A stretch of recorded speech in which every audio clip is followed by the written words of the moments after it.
Ladies and gentlemen, SoFi stock closed the day up 2% flat. This is phenomenal considering the fact that NASDAQ is down more than 1.2% on the day. Now, a big reason why I think this is actually happening is very, very exciting. Anthony Noto purchased another 39,000 shares worth $250,000. Now, there's hundreds of reasons why an insider would sell stock. Maybe it's because they want a little bit of extra money. Maybe they want to buy a new boat, a new car, go on vacation. Maybe they're getting a divorce. Maybe they have to pay taxes. Hundreds of reasons. There is one sole reason why insiders especially would buy their own company stock. Even in the case of Anthony Noto, where he already owns millions of shares.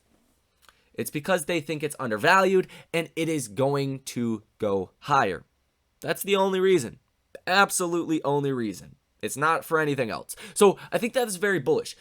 Mix that with the good earnings that SoFi had, and I think you're starting to see a little bit of a sentiment change for SoFi stock. And we're going to cover this in depth. A lot of 13F filings are starting to come out today, and we will take a look at that for SoFi. But more importantly than that, like you guys see from either the title or the thumbnail of this video, I'm not decided yet, but the reverse split. A lot of people have said, why have I not talked about this? And because I think SoFi stock is a long-term investment, and I don't think it'll be a huge deal in the grand scope of things, but this can have some very big implications, potentially for the stock going up or going down here in the shorter term, here in the next 6 to 12 months. So we're going to talk about that. As well as that, we do need to talk about Fed Jerome Powell that is going to be speaking tomorrow, which is really like an unscheduled event. Not a lot of people knew he was going to be speaking tomorrow, as well as the retail sales that are coming out, the good and the bad news that came out of China today that is helping to drag down the NASDAQ. So hit that like button, subscribe to the channel, source your comments, questions, or concerns down below in the comment section. But most importantly, thank you for tuning in. No matter what time it is, no matter where you are, it is always a good time to get your financial education on. So without any further ado, let's get into this video. So first things first, let's talk about what happened in the markets today, get into Anthony Noto's purchases, the 13F filings, and then lastly, we will talk about the reverse split situation because it does need to be addressed, and I probably should have talked about it a little bit sooner, so my apologies there. But first things first, what happened with China? I'm just gonna tell you how it is. China is not doing so hot, not at all.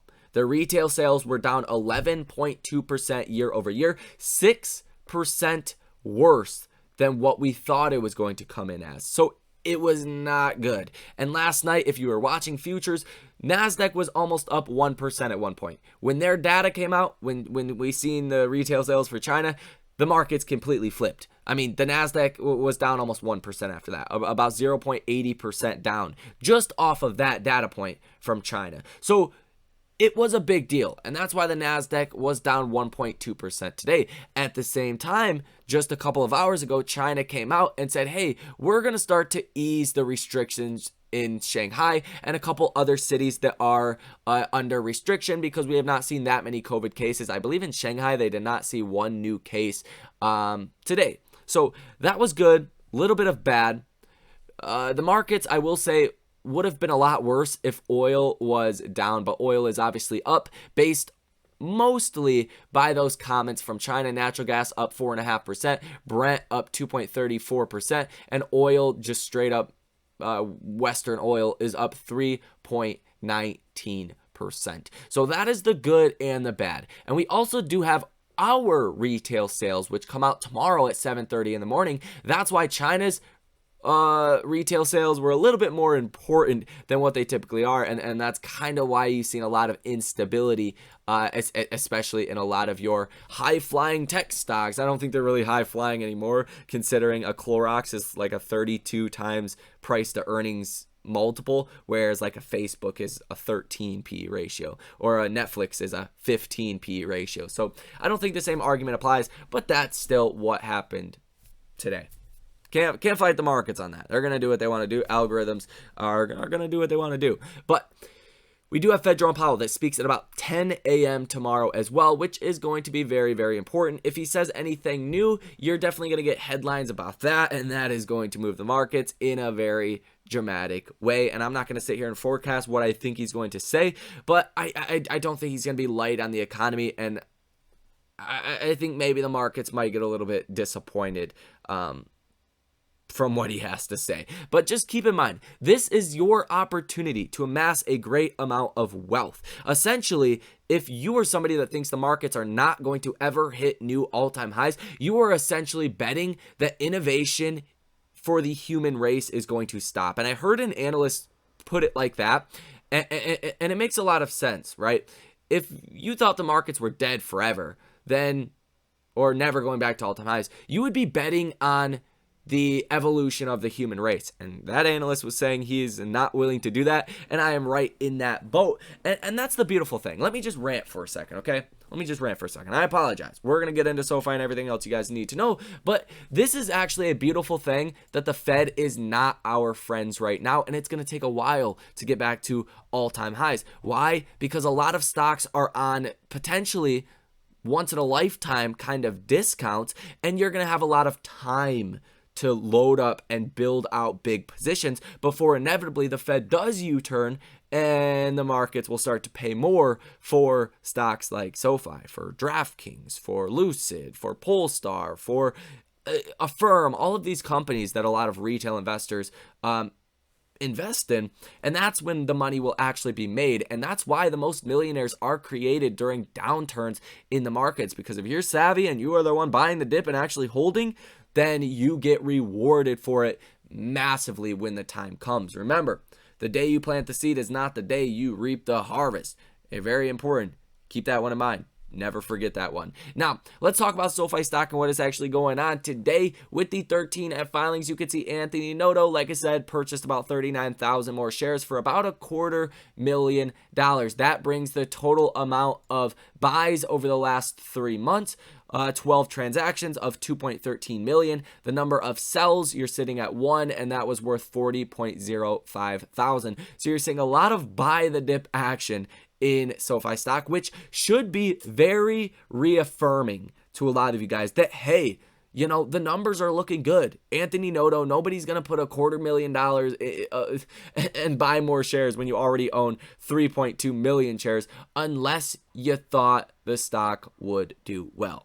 That's a given fact. So that's probably the most bullish thing that is helping the stock be up 2.37% here on the day. Now, let's go ahead and take a look at Fintel, and let's see exactly what they have to say about SoFi, what the 13F filings are actually looking like. And I don't have this pulled up, so just bear with me for a second. I promise it'll be worth it, okay? And over the next couple of days, you will continue to get more of these filings. You could see just off of this chart, you do have more money heading into SoFi stock, especially since about August of 2021. You've seen a lot of money start to flow into SoFi, with institutional investors now owning over 450 million shares of SoFi. And you can see all of these green positions. It's just absolutely beautiful. Look at Barclays. They now own about 2.12 million shares of SoFi stock. That was a brand new position that they just initiated, new 13,000 share position. Not really a lot of decreasing positions here. So I think it kind of goes to show exactly what I've been saying, that essentially you don't have that many sellers in SoFi. You do have a lot of people that are buying puts to hedge out their positions. That does cause a lot of downside pressure for a stock like SoFi, and I think that's not a good thing. But even look at State Street Corp, increased their position by 12%, right? Increased Royal Bank of Canada, increased their position by 31%, now owning about 2 million shares.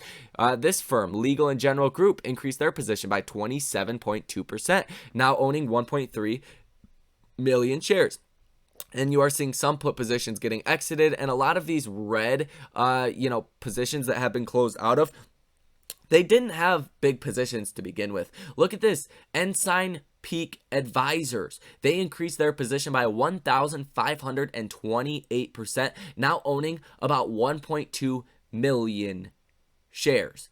The activity you are seeing here is overwhelmingly bullish, and I think that is a huge reason why the stock, again, I'll say it again, is up 2% today. So I think that's really, really good, but I don't want to focus on that too much because we have a lot to talk about, and I do want to focus on the whole reverse split situation more so in depth and what that could mean for the stock over the next, call it 6 to 12 months. Now let's take a look at the option activity for the day. Like I said, a lot of puts heading onto the option chain, a lot of them close to the money, which acts just like a reverse gamma squeeze, right? We all know what a gamma squeeze is. People rush out to buy stock, they buy options, and it forces the market makers to buy more shares and pushes the stock up to dramatic levels, right? We get that. We know what a gamma squeeze is. Well, a reverse gamma squeeze is the same thing, but to the put side. When a lot of puts are being placed, it causes market makers to go out and short more and more and more and more stock, and that is what pushes stocks down dramatically, even when there's not that many people actually going out and willingly selling shares. Hopefully that makes some sense. But the market maker shorts are not reflected in the actual short interest. So when you combine market maker short-term shorts and the actual short interest of free float, which is sitting at 21.28%, there is a lot of downside pressure on SoFi stock. And that's why when you see the 10-year treasury rates on any given day actually go down in a meaningful way, when either there is no bad news or a lack of bad news, just say a pretty normal day, right? That's why you see SoFi stock, like it was on Friday, up 20%. And that is what is going to happen. It's literally going to happen so fast when the Fed changes course that it's going to be ridiculous. You don't want to be trying to time SoFi, time these other stocks. Good luck with that.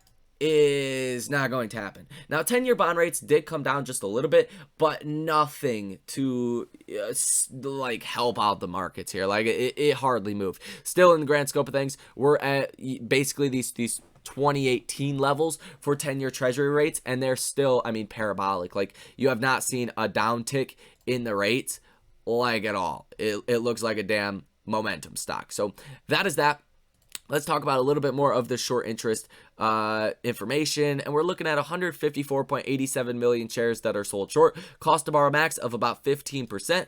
Utilization of 100% and days cover sitting at 4.28. So a lot of downside pressure here, and it's being reflected very heavily in the Ortex data. So I wouldn't be too concerned, honestly, about the short-term downside pressure. I have added about 100 shares more of SoFi stock for the day. I try to, buy some every month, but especially every 2 weeks or so. I really want to get my average down. It's still at about $12, and that's not where I want it. I would like to get it much, much lower than where it's at right now. But I'm right there with you guys. I mean, I'm down substantially as well, so just keep that in mind.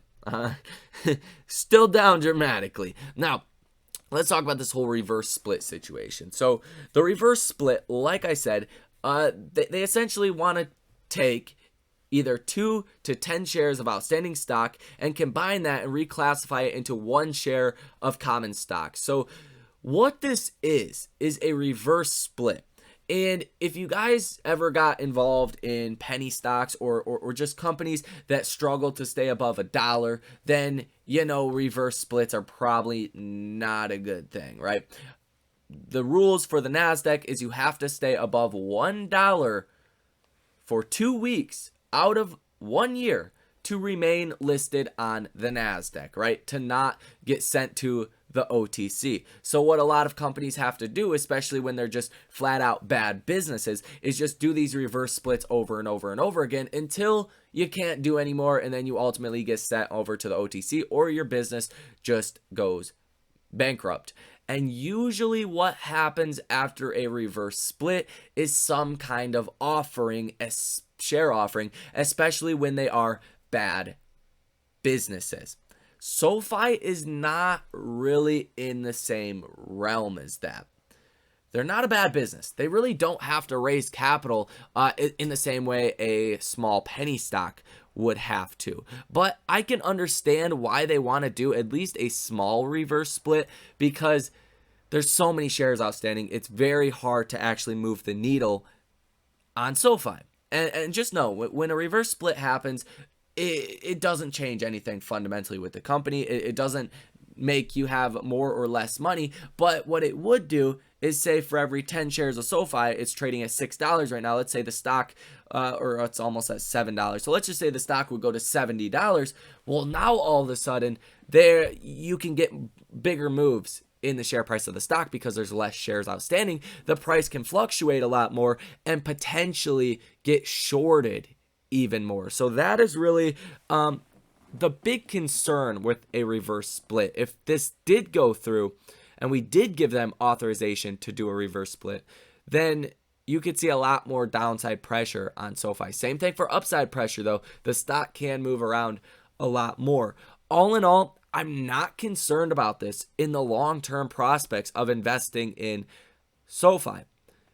Like, I'm not concerned about it at all. I think it would virtually change nothing in the grand scope of things. But at the same time, it could be a little bit more attractive for institutional investors to actually take long positions in SoFi stock because a lot of them aren't even allowed to buy stocks under $10 per share.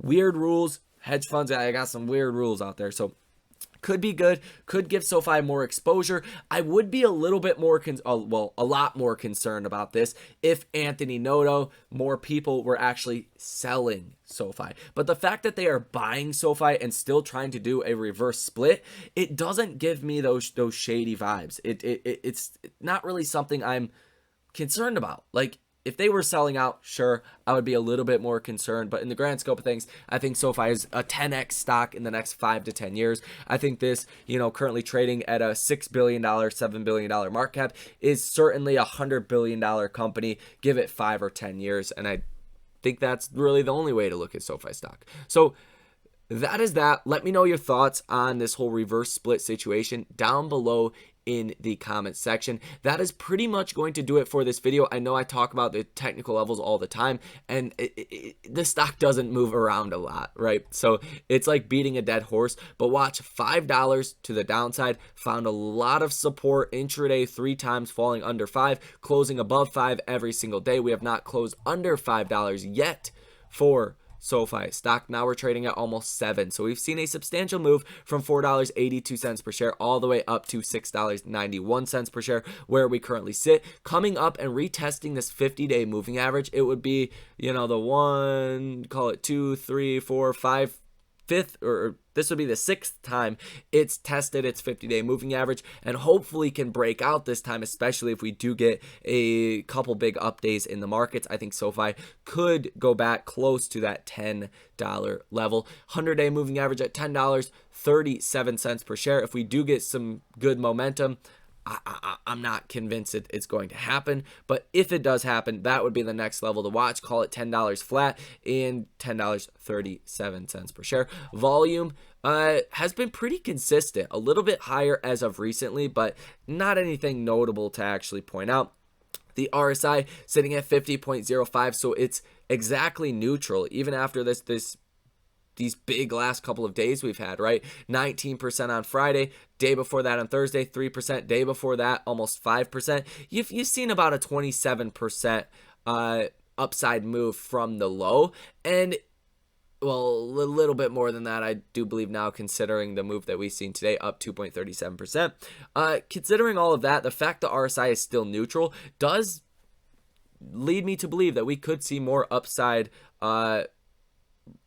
room to the upside, considering where the RSI is. MACD is now bullish, but I mean, in the grand scope of things, it's not that bullish. Like, it just went bullish, and there is hardly any gap there. So we'll see what happens with SoFi over the next coming days and coming weeks. Most important things are going to be retail sales and Jerome Powell coming out tomorrow. So that is going to be all for this video. Hit that like button, subscribe to the channel, source your comments, questions, or concerns down below in the comment section. Most importantly, let me know what you guys think about this reverse split proposition for SoFi stock. In case I don't think I mentioned it, but I believe the vote is going to be in July.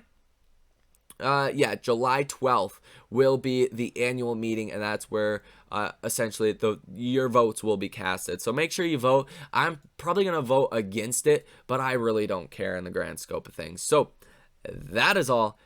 Get your free stocks down below in the description with Webull, Moomoo, and Public. Thank you guys for tuning in, and I will see you in the next one.